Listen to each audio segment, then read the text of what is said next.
Hola, buenas noches, buenos días o en el momento que nos estén sintonizando. Amigos y amigas, gracias por estar presentes en este jueves de plataforma.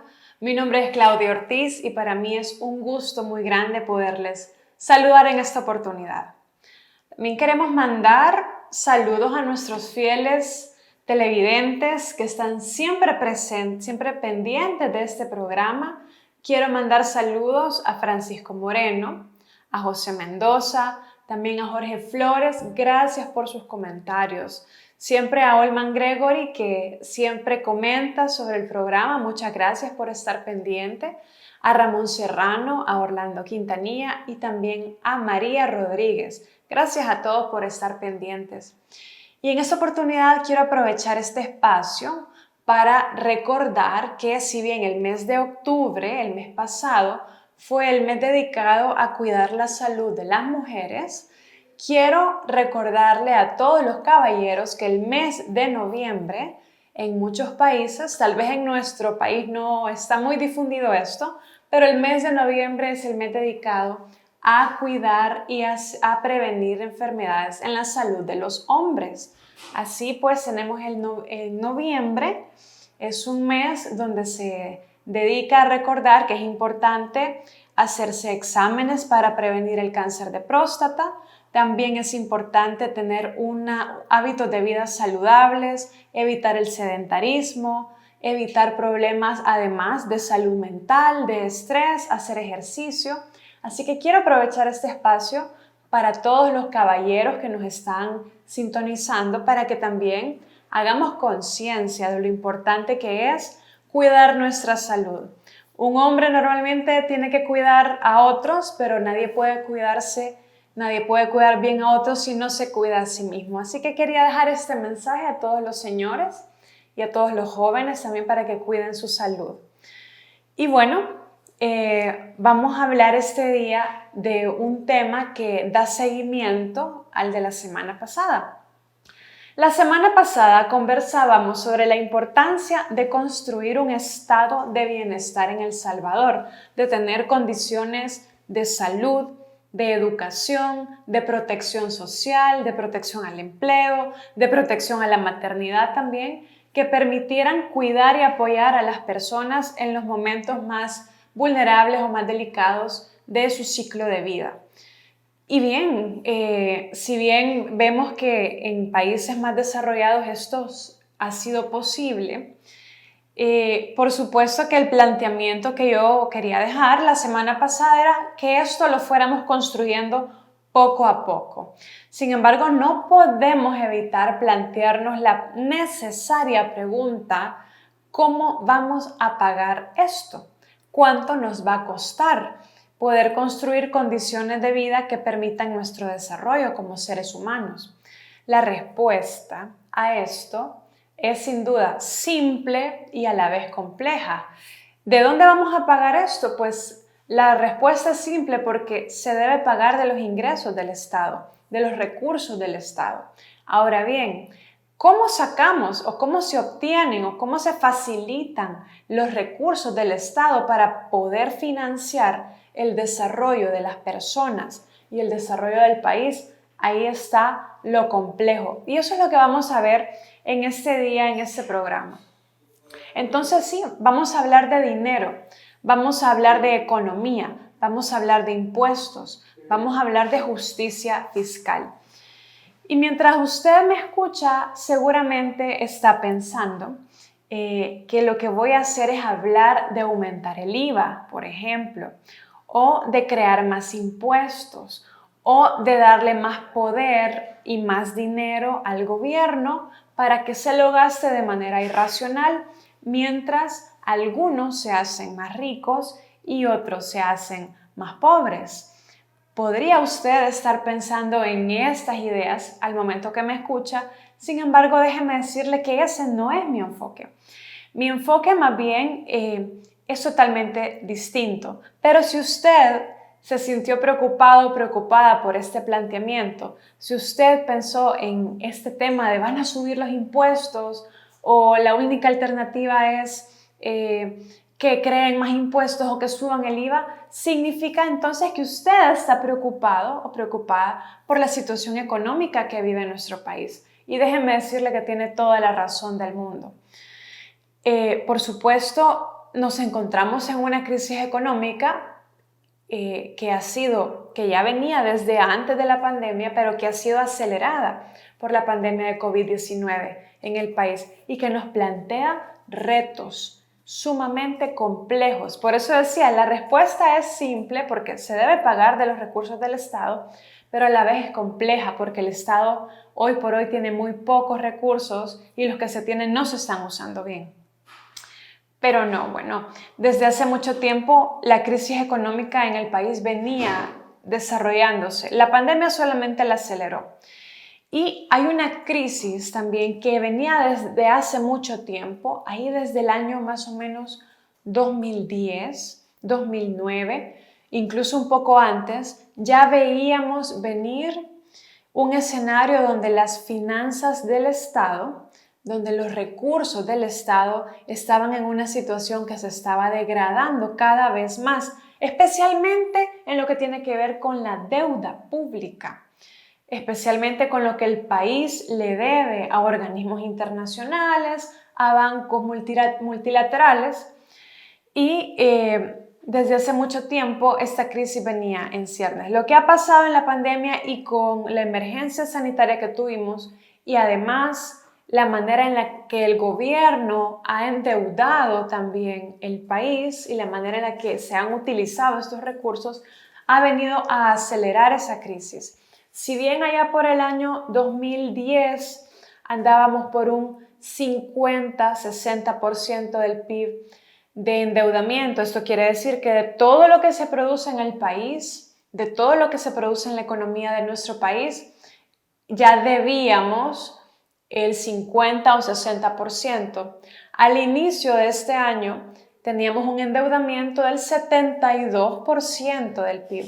De todo lo que producíamos en la economía o de cada dólar que producíamos en nuestra economía, el país ya debía al exterior 72 centavos, lo cual nos quedaba un remanente cada vez más pequeño para poder invertir en educación, en salud, en infraestructura, en calles, en proyectos de desarrollo para las comunidades, etc.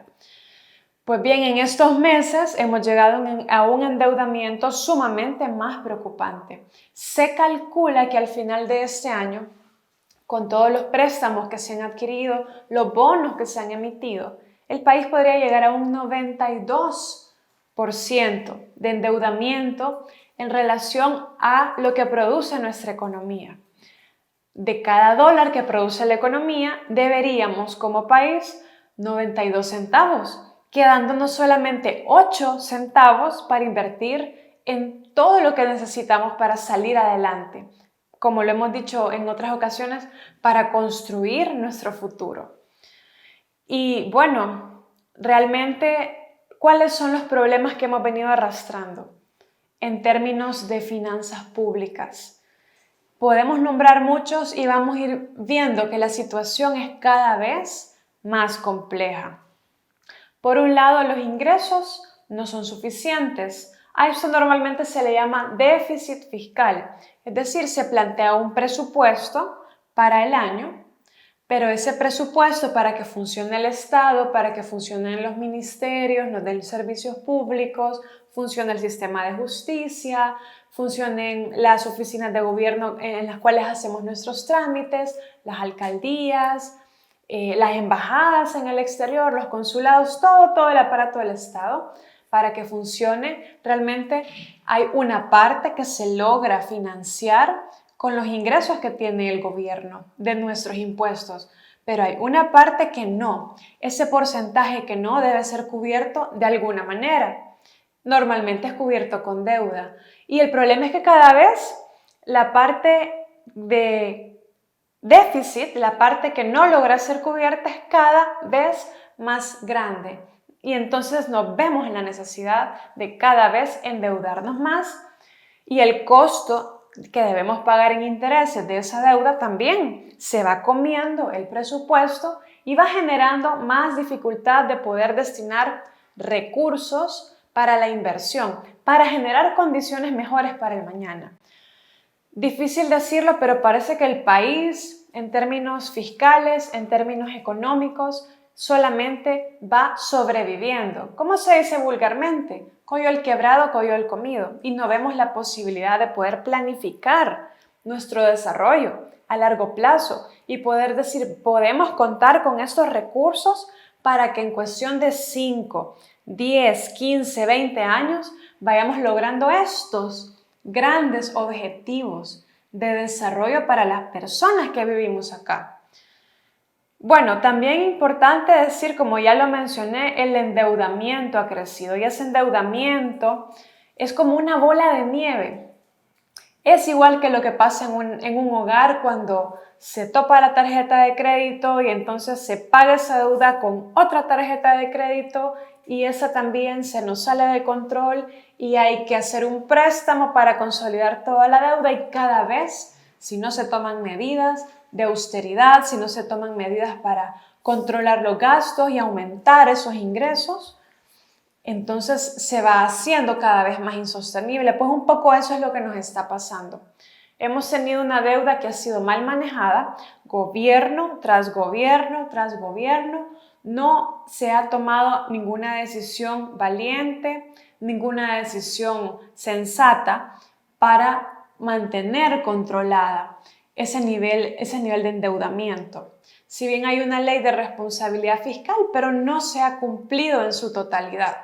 Por lo tanto, este tema cada vez se va convirtiendo en una bomba de tiempo que se roba la posibilidad de que podamos tener recursos para invertir en lo que es realmente productivo y lo que es realmente importante. Es necesario abordar esto. También hay otro problema que es la eficiencia de este dinero público. El problema principal es que es muy difícil saber porque no tenemos las mediciones suficientes como país, ni tampoco son fuertes las instituciones que deben velar por cómo se gasta el dinero. No podemos saber si ese dinero invertido o gastado desde el Estado está rindiendo resultados, está rindiendo los resultados que necesitamos. Se ha hablado mucho que el presupuesto de nuestro país, el presupuesto general de la nación, ya en lugar de solo contemplar por área, ¿verdad?, de ejecución, digamos, tiene que empezar a plantearse por resultados. Es decir, esta cantidad de dinero nos va a servir para generar este resultado. Igualmente, esta otra cantidad de dinero destinada para esto debe generar este otro resultado. Por supuesto que transitar de nada más poner los gastos y cuánto va a costar cada gasto, poner qué quiero lograr con ese dinero, es una transición técnicamente un poco compleja, pero tenemos años de estar diciendo que es importante abordarla. Hacer un presupuesto basado en resultados, eso nos va a permitir medir si el dinero que se está poniendo a trabajar, por decirlo así, para el ámbito público, para los servicios públicos, para las instituciones del gobierno, realmente está rindiendo lo que necesita, está teniendo ese dólar, está generando el valor público que se requiere. Y eso es muy difícil saberlo por esta situación que mencioné. Y además, también, porque tenemos instituciones muy débiles que no generan el suficiente control y que a veces cuando hay irregularidades las dejan pasar por alto. Estoy hablando de la Corte de Cuentas, por ejemplo. Estoy hablando también de los mecanismos que tiene de auditoría interna cada una de las instituciones del Estado, donde no solo se debe ver si se gastó, en qué se gastó, sino justamente si ese dinero invertido o gastado ha tenido un resultado específico, un resultado esperado según una planificación previa. Lo que no se mida no se puede mejorar y este es un buen ejemplo de eso. Además, importante decirlo también, y ya lo decíamos también en anteriores ocasiones, la importancia de una ley de función pública. Decíamos anteriormente que alrededor del 30% de todo el presupuesto de la nación se ocupa en la remuneración de los servidores públicos, desde el más alto funcionario hasta el servidor público más sencillo, el que barre la oficina. Pues todo eso, ¿verdad? Todo eso implica una inversión, un gasto bastante grande. Entonces, es necesario también que la forma en la que se contratan a los servidores públicos, en la que se les promueve de puesto o en la que también se les hace salir por alguna sanción, sea la esperada, sea justa, sea con reglas claras y que se pueda hacer, sobre todo, aquí viene el meollo del asunto, una evaluación de su desempeño, una evaluación de cómo hacen su trabajo, de cómo atienden al público, de qué calidad de servicio se le brinda a la ciudadanía. Y esto no se está haciendo, y una ley de función pública o de servicio público podría generar el sistema que permita ese tipo de control y de medición de la eficiencia del trabajo público. Además, vamos a hablar de un tema también o de un problema de nuestras finanzas públicas que es, por decirlo así, estructural. Esto viene más allá de la crisis actual. Esto ha venido sucediendo desde hace mucho tiempo. Y es que, como dicen los economistas, nuestro sistema tributario es regresivo. ¿Qué quiere decir regresivo? Regresivo quiere decir que proporcionalmente los impuestos que gravan el consumo y que son aquellos que se aplican de manera pareja a todas las personas, independientemente de su ingreso, sea rico o sea pobre, gane $3,000 al mes o gane, por ejemplo, $300 al mes. Este es el impuesto del IVA, el impuesto al valor agregado, que tiene un porcentaje sobre el valor de los bienes del 13%. Entonces, la misma libra de frijoles le va a costar a la persona o va a pagar de impuestos el mismo 13% quien tiene un ingreso bajo a quien tiene un ingreso alto. Entonces, este tipo de impuestos se dice que son indirectos, que gravan el consumo y que se aplican de manera pareja a todas las personas. El otro tipo de impuestos, los impuestos directos, principalmente se refieren al impuesto sobre la renta. Este no es parejo, sino que tiene diferentes porcentajes de aplicación dependiendo del ingreso de la persona. Entonces, una persona que gana $300, por ejemplo, paga proporcionalmente a su ingreso, y una persona que tiene un ingreso mayor, $3,000 o mucho más, 10,000, lo que sea, paga una proporción también mayor porque se le grava mucho más de porcentaje. Entonces, el problema de nuestro sistema fiscal es que la mayor cantidad de ingresos que tiene el Estado provienen de los impuestos indirectos, del impuesto del IVA. Por lo tanto, toda la financiación del funcionamiento del Estado descansa mucho más sobre los hombros del impuesto que grava de una manera más injusta a los pobres. Al final, terminan pagando las personas con menos ingresos proporcionalmente más que las personas con mayores ingresos. Se dice, según estudios, que normalmente el grupo de personas con más bajos ingresos en el país destinan alrededor de un 13% de sus ingresos a pagar este tipo de impuestos, mientras que el grupo de personas con mayores recursos en el país destinan a pagar alrededor de un 10% de sus ingresos. No es lo mismo el 13% del ingreso de una persona pobre que el 10% de una persona rica que tiene muchos más recursos para satisfacer sus necesidades más básicas. Es necesario irle dando vuelta a este sistema para que vaya siendo más justo, para que descanse más sobre el tipo de impuestos que gravan más el ingreso, que afectan de una manera más proporcional según la persona tiene más posibilidades, más recursos. Y bien, por si fuera poco y para terminar de agregar la cereza al pastel de esta complicada situación, se suma la crisis económica. a causa de la pandemia que hizo parar en seco nuestra economía, que nos ha hecho que la producción se desplome en menos 8% y que según los cálculos que se hacen vamos a poder recuperarnos más o menos hasta el año 2023. Vamos a empezar a ver un crecimiento positivo. En resumen, la situación es complicada, seria, gravísima. Quiero transmitir el sentido de urgencia de esta situación, porque lo peor que podemos hacer es estar ciegos a esta realidad y no exigir a nuestros gobernantes esa sensatez y las medidas necesarias para tomar acción en esta crisis. No podemos quedarnos sin hacer nada. No podemos ver la tormenta y no arrodillarnos.